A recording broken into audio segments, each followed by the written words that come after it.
ఆలయాలన్నింటినీ దర్శనం చేసుకున్న తర్వాత చివరిగా మేము వచ్చింది తిరుపతికి. తిరుపతి దర్శనం అయిన తర్వాత ఇంటికి వెళ్తాము. అయితే తిరుపతి దర్శనానికి మేము ఎటువంటి టికెట్స్ ముందుగా తీసుకోలేదు. మేము ఉచిత దర్శనానికి వెళ్ళాము. ఉచిత దర్శనానికి ఎంత సమయం పట్టింది, అలానే మేము ఎక్కడ ఉన్నాము అనే వివరాలను ఈ వీడియోలో తెలుసుకుందాము. ఓం శ్రీ మాత్రే నమః. ముందుగా తిరుపతి నుండి తిరుమలకి బయలుదేరుతున్నాము. అంటే కొండ కింద నుండి ఆ 7 కొండలను దాటుకుని పైకి చేరుకుంటున్నాము.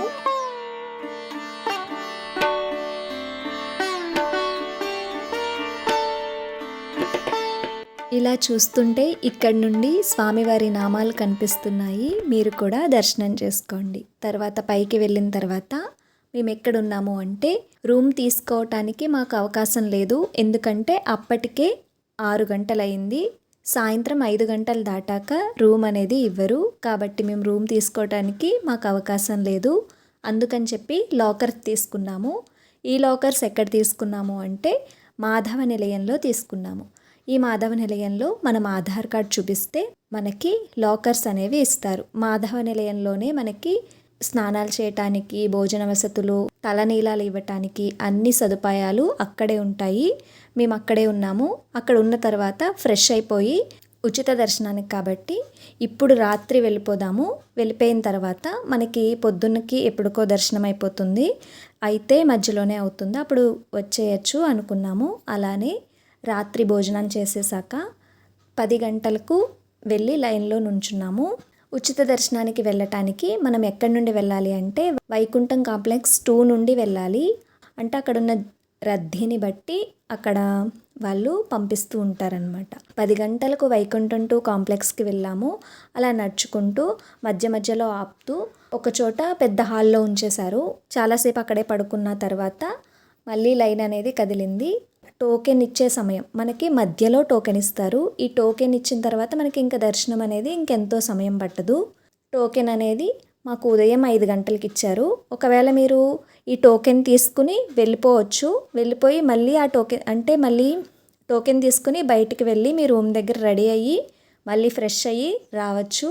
ఆ టోకెన్ చూపిస్తే మళ్ళీ మిమ్మల్ని పంపిస్తారనమాట. లేదంటే అక్కడే ఉండొచ్చు. అక్కడ కింద వాష్రూమ్స్ ఉంటాయి, అక్కడ కూడా ఫ్రెష్ అవ్వచ్చు. మేము అక్కడే ఉన్నాము. 5 గంటలకి ఆ రూమ్లో ఉంచిన తర్వాత మళ్ళీ మమ్మల్ని 8 గంటలకు బయటికి పంపిస్తూ ఉన్నారు. అలా 10 గంటలకి దర్శనం అయింది. అంటే రాత్రి 10 గంటలకి వెళ్తే ఉదయం 10 గంటలకి దర్శనం అయింది. 12 గంటల నిరీక్షణ తర్వాత స్వామివారి దర్శనం అయింది. స్వామివారి దర్శనాన్ని చేసుకొని భోజనం చేసి అక్కడ కాసేపు కూర్చున్నాము. తర్వాత 5 గంటలకు సహస్ర దీపాలంకరణ సేవ జరుగుతుంది కదా, అదే జరుగుతుంది అక్కడ. మీరు కూడా చూడండి.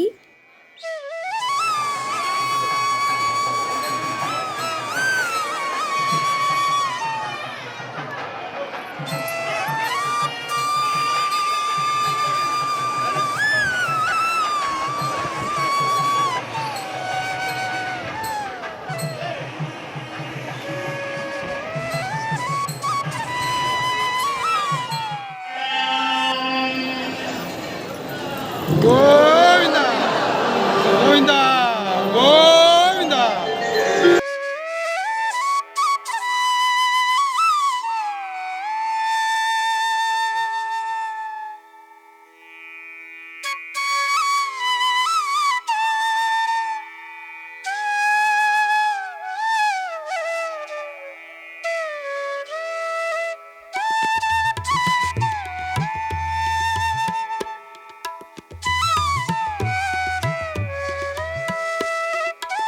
అయితే మీరు ఉచిత దర్శనం కాకుండా స్వామివారిని దర్శనం చేసుకోవటానికి ఇంకా 2 మార్గాలు ఉంటాయి.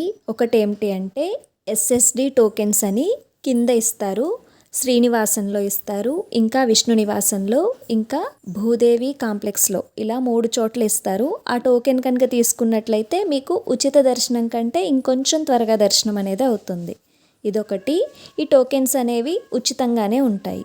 ఇంకొకటి వచ్చి 300 రూపాయల టికెట్ అనేది తీసుకోవాలి. అది ఆన్లైన్లో మాత్రమే ఉంటుంది. ఇంకొకటి శ్రీవాణి టికెట్, అది 10,000 రూపాయలు ఉంటుంది. స్వామివారిని ఈ విధంగా దర్శనం చేసుకోవచ్చు. ఇలా కాకుండా ఇంకా ఆర్జిత సేవల ద్వారా కూడా స్వామివారి దర్శనం అనేది చేసుకోవచ్చు. ఇక్కడ సహస్ర దీపాలంకరణ సేవ పూర్తి అయింది. స్వామివారికి నీరాజనం అనేది ఇస్తున్నారు, మీరు కూడా తీసుకోండి.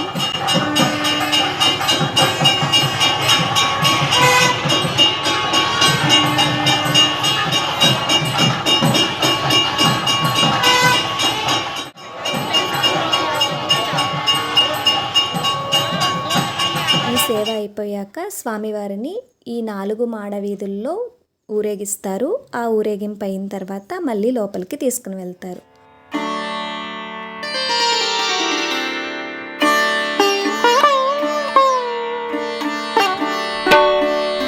అలా స్వామివారు మాడవీధులు అన్నీ తిరుగుతూ ఇటువైపుకి, అంటే వరాహస్వామి ఆలయం ఉంటుంది కదా, అటువైపుకి వస్తారు. అక్కడ మేము ఎదురు చూస్తూ ఉన్నాము స్వామివారి కోసము.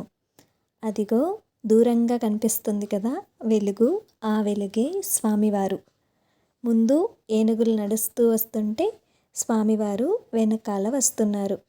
అలా దగ్గరకు వస్తున్న స్వామిని చూస్తూ ఉంటే మన హృదయం భక్తి ఆనందంతో నిండిపోతుంది కదా.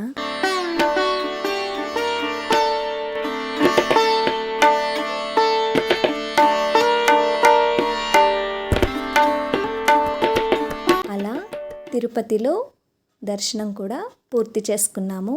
యాత్ర అనేది ముగించుకున్నాము. తమిళనాడులో మొదలైన చిదంబరం, కుంభకోణం, తంజావూరు, తిరుమేచూర్ లలితాంబిక ఆలయము, శ్రీరంగము, మధురై, రామేశ్వరము, తిరుపతి అన్ని ఆలయాలను ఎంతో ఆనందంగా అద్భుతంగా దర్శనాలు అనేవి పూర్తయ్యాయి.